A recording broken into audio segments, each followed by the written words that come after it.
Taylor Swift,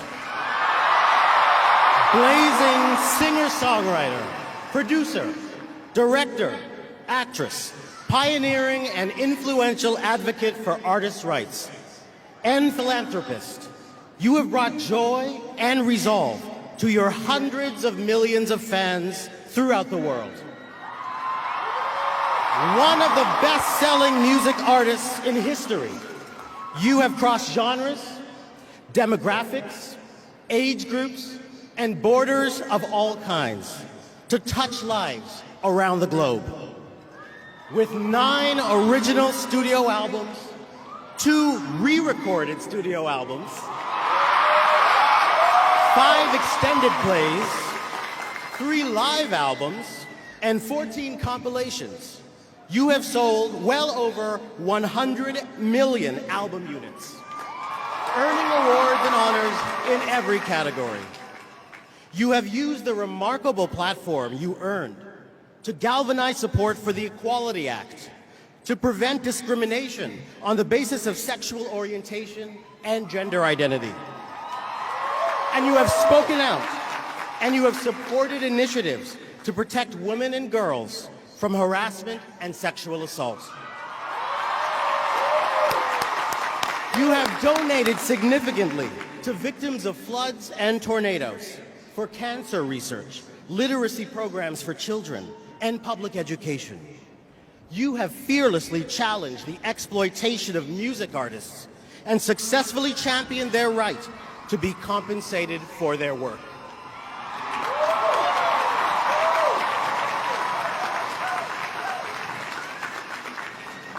Taylor Swift.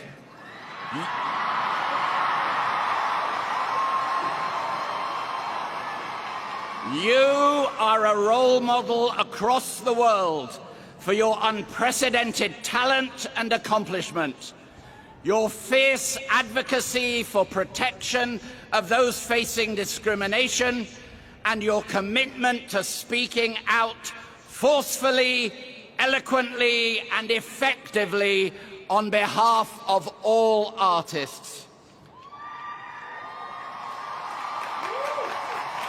By virtue of the authority vested in me, I am pleased to confer upon you the degree of Doctor of Fine Arts, honoris causa.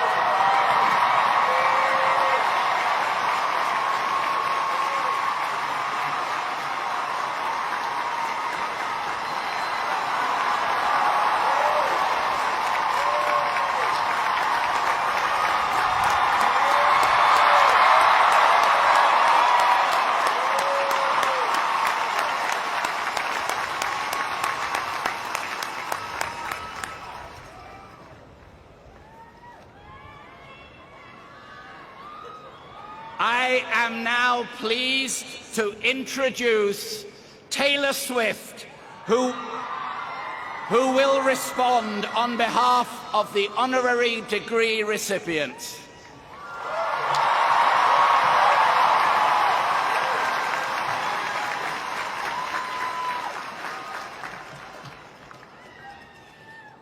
Hi, I'm Taylor.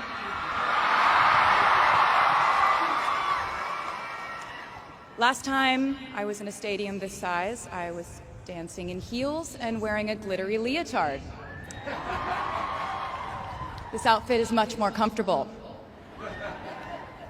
I would like to say a huge thank you to NYU's Chairman of the Board of Trustees, Bill Berkeley, and all the trustees and members of the board, NYU's President Andrew Hamilton, Provost Catherine Fleming, and the faculty and alumni here today who have made this day possible. I feel so proud to share this day with my fellow honorees, Susan Hockfield and Felix Matos Rodriguez, who humble me with the ways they improve our world with their work.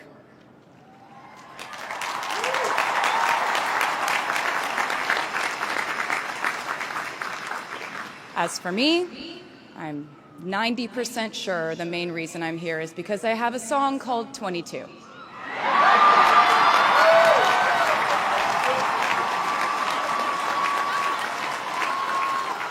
And let me just say, I am elated to be here with you today as we celebrate and graduate New York University's class of 2022.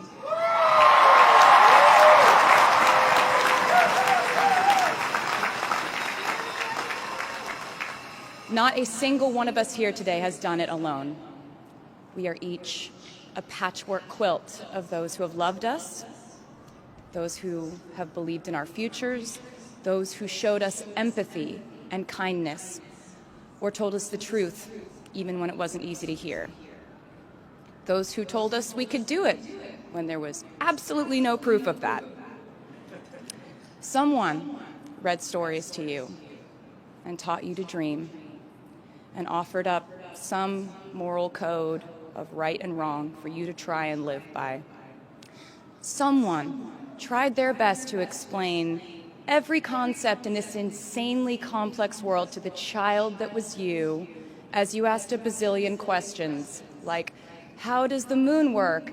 And why can we eat salad but not grass? And maybe they didn't do it perfectly. No one ever can.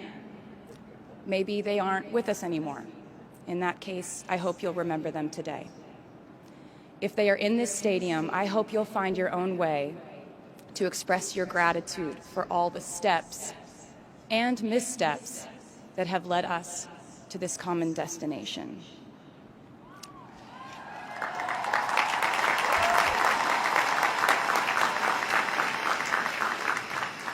I know that words are supposed to be my thing, but I will never be able to find the words to thank my mom and dad, my brother Austin, for the sacrifices they made every day so I could go from singing in coffee houses to standing up here with you all today, because no words would ever be enough.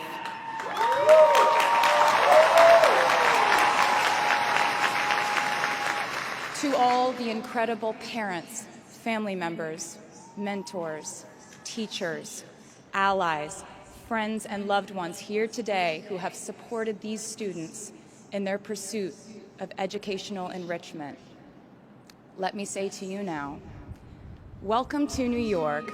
It's been waiting for you.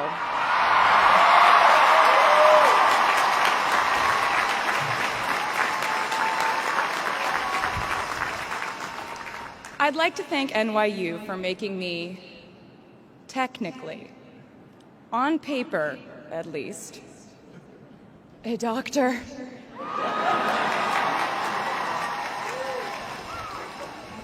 Not the type of doctor you would want around in case of an emergency.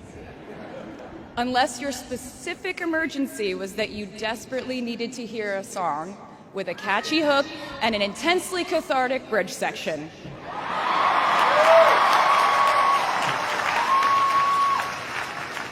Or if your emergency was that you needed a person who can name over 50 breeds of cats in 1 minute.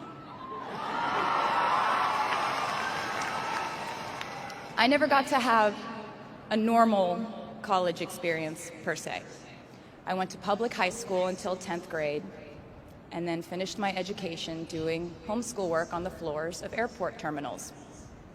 Then I went out on the road for radio tour, which sounds incredibly glamorous, but in reality, it consisted of a rental car, motels, and my mom and I pretending to have loud mother-daughter fights with each other during boarding so no one would want the empty seat between us on Southwest.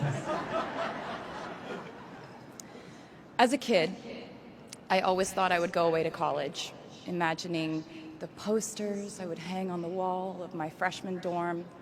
I even set the ending of my music video from my song Love Story at my fantasy imaginary college, where I meet a male model reading a book on the grass, and with one single glance, we realized we had been in love in our past lives. Which is exactly what you guys all experienced at some point in the last 4 years, right?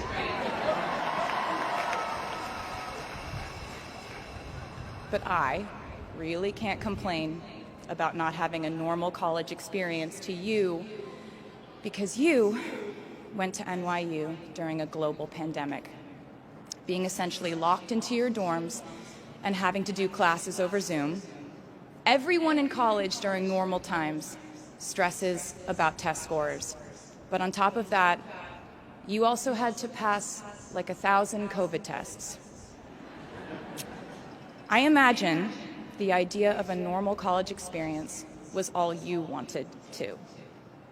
But in this case, you and I both learned that you don't always get all the things in the bag that you selected from the menu in the delivery service that is life. You get what you get. And as I would like to say to you wholeheartedly, you should be very proud of what you've done with it. Today, you leave New York University and then go out into the world searching what's next. And so will I.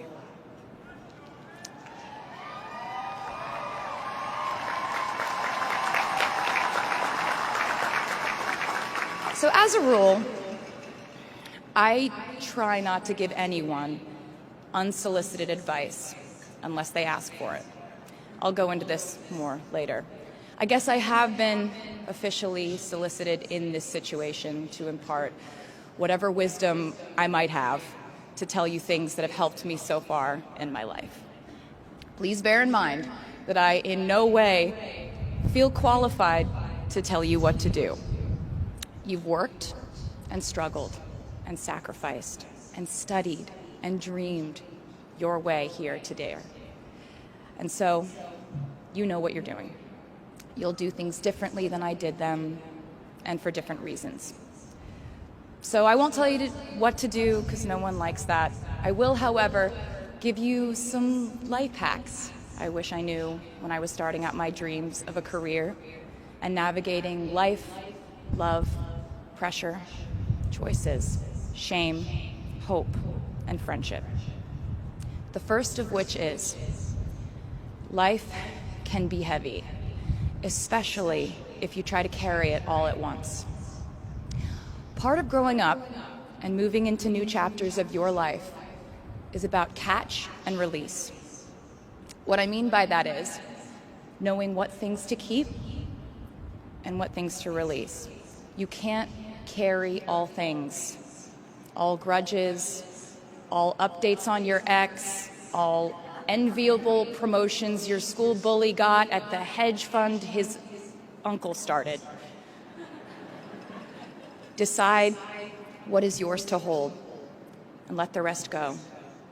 Oftentimes, the good things in your life are lighter anyway, so there's more room for them.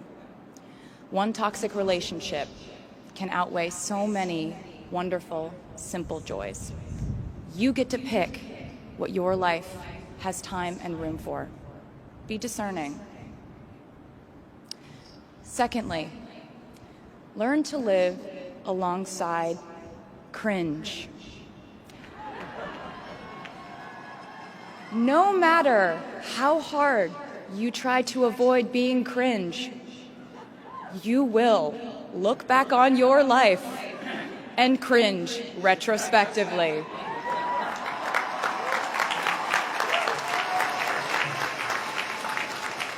Cringe is unavoidable over a lifetime. Even the term cringe might someday be deemed cringe. I promise you, you're probably doing or wearing something right now that you will look back on later and find revolting and hilarious. You can't avoid it, so don't try to. For example, I had a phase where, for the entirety of 2012, I dressed like a 1950s housewife. But you know what? I was having fun. Trends and phases are fun. Looking back and laughing is fun. And while we're talking about things that make us squirm but really shouldn't, I'd like to say I'm a big advocate for not hiding your enthusiasm for things.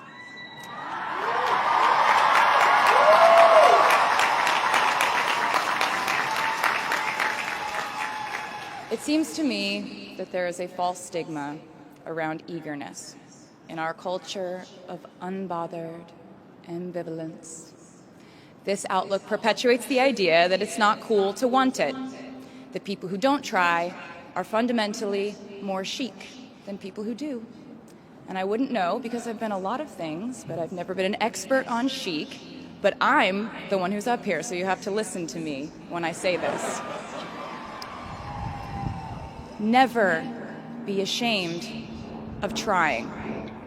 Effortlessness is a myth. The people who wanted it the least were the ones I wanted to date and be friends with in high school. The people who want it the most are the people I now hire to work for my company.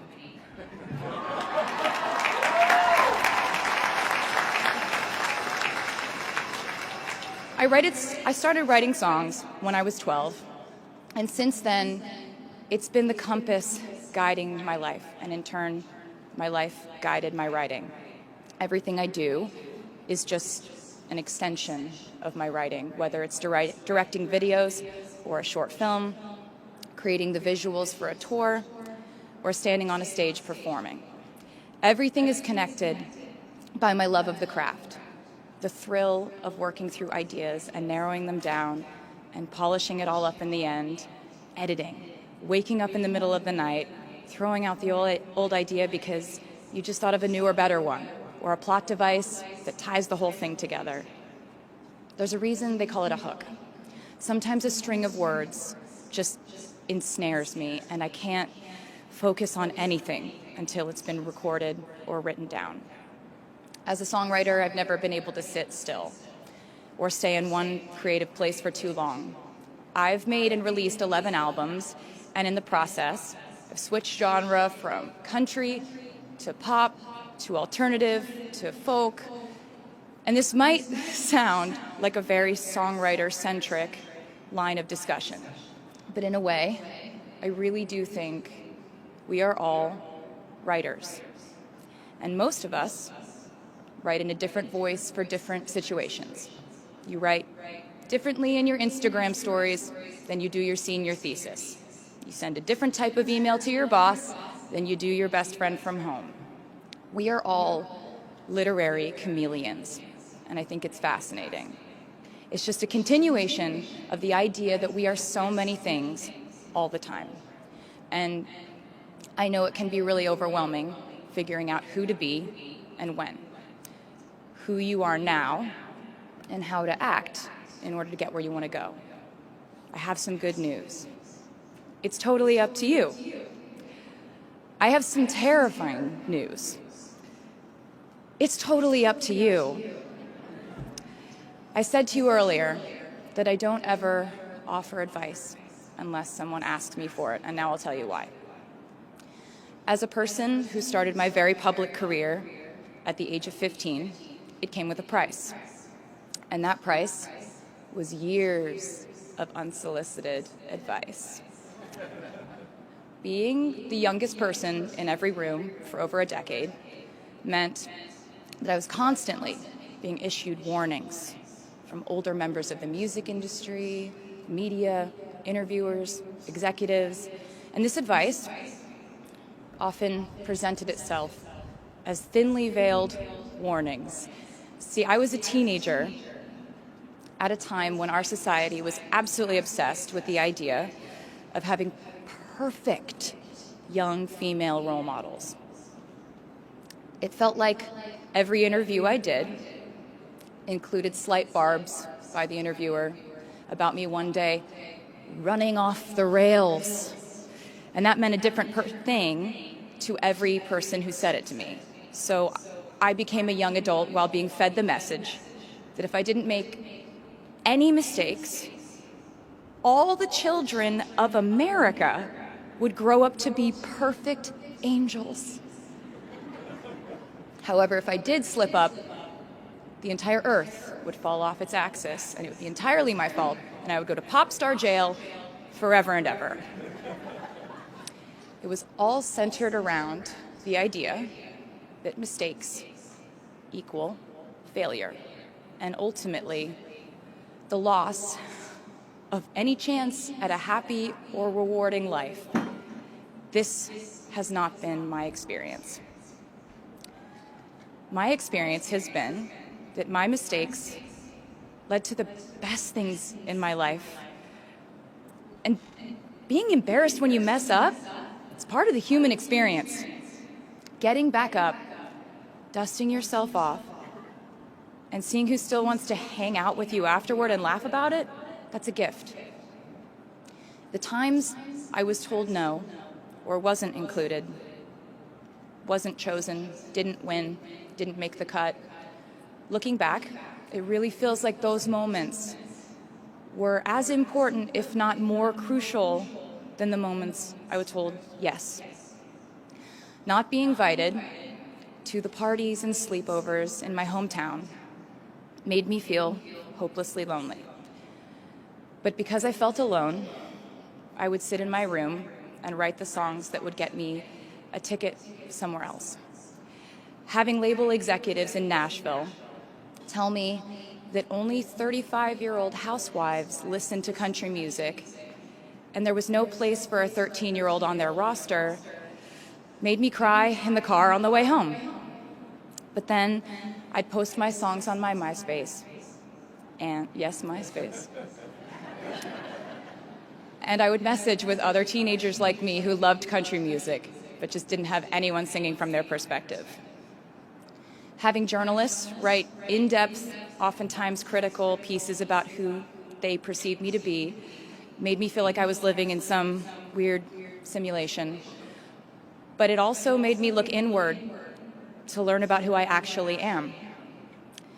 Having the world treat my love life like a spectator sport in which I lose every single game was not a great way to date in my teens and 20s. But it taught me to protect my private life fiercely.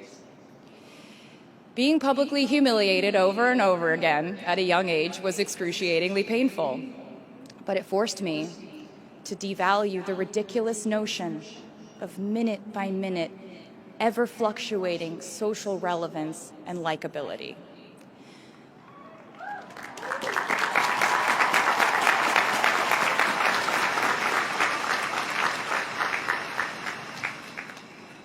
Getting canceled on the internet and nearly losing my career gave me an excellent knowledge of all the types of wine.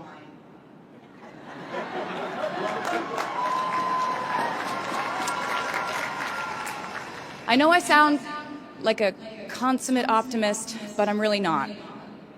I lose perspective all the time. Sometimes everything just feels completely pointless. I know the pressure of living your life through the lens of perfectionism. And I know that I'm talking to a group of perfectionists because you are here today graduating from NYU.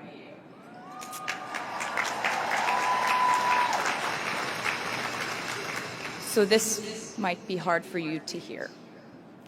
In your life, you will inevitably misspeak, trust the wrong person, underreact, overreact, hurt the people who didn't deserve it, overthink, not think at all, self-sabotage, create a reality where only your experience exists, ruin perfectly good moments for yourself and others, deny any wrongdoing, not take the steps to make it right, feel very guilty, let the guilt eat at you, hit rock bottom, finally address the pain you caused, try to do better next time, rinse, repeat.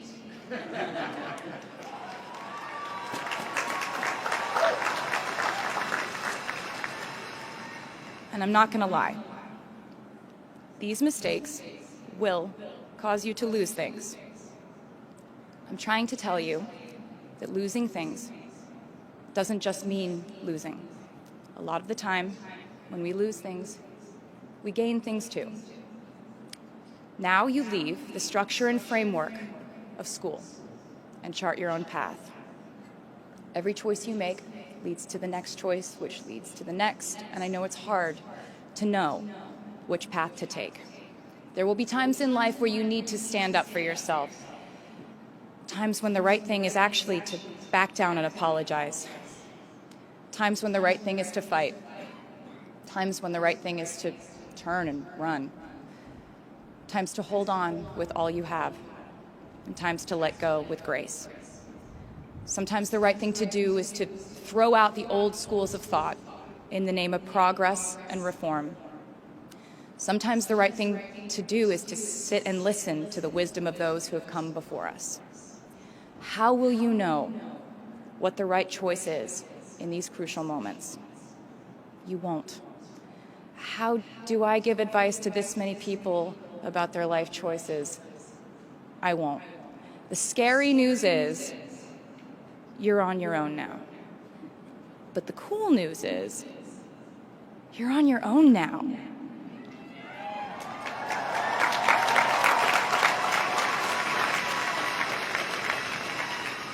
I leave you with this. We are led by our gut instincts, our intuition, our desires and fears, our scars and our dreams.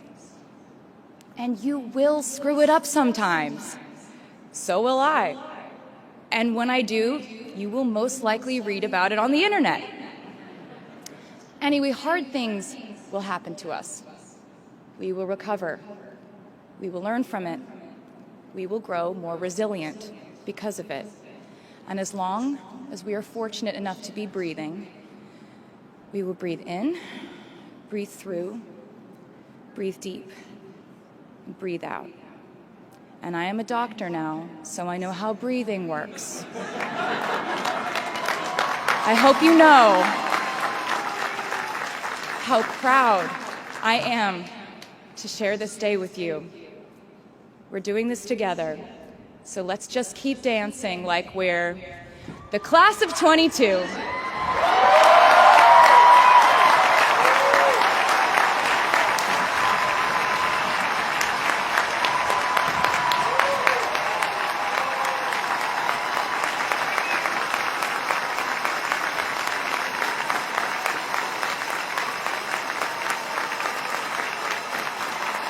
Please welcome the